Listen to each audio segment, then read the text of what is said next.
Hello and welcome to the short Vort on Parshas Terumah. In Parachav Hey, Pasuk Yud Aleph, the Pasuk says, "V'asisa osa asay shitim," regarding the aron, that you should make it out of acacia wood, which is a strong and enduring wood, which makes sense since the Mishkan did last for hundreds of years.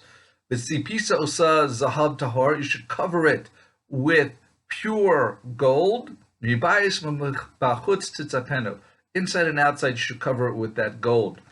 The Bais Halevi says that we can perhaps learn from here a lesson, because the aron is a remez for Talmidei Chachamim. The aron is where the Torah Hakadosha is put down physically, and the Talmidei Chachamim is where the Torah is put into him spiritually.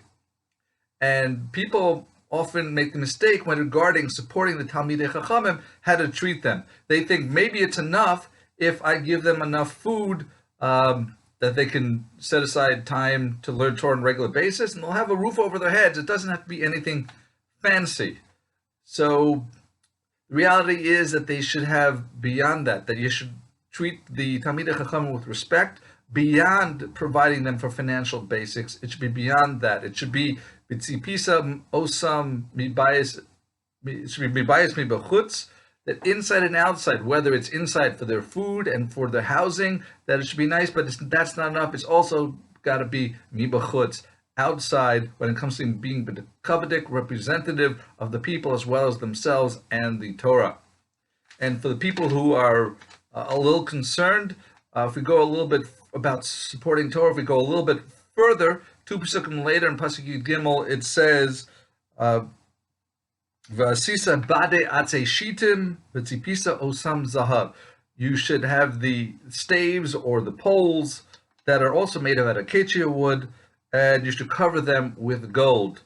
And there's two different perushim that are brought down in B'Shem Amro. Both of them say that the bottom here represent supporters of Torah. And it's telling us a lesson. The Midrash Haggadah says that Hashem will take those who support Torah, and he will also support biyad, like badim, and he would support those who support the Torah. And perhaps that's with zahav, as the pasuk ends. So financially, there'll be support for those who support the Torah. But the Nachlat Tzvi takes this angle a little bit different, that referring to those supporters of Torah.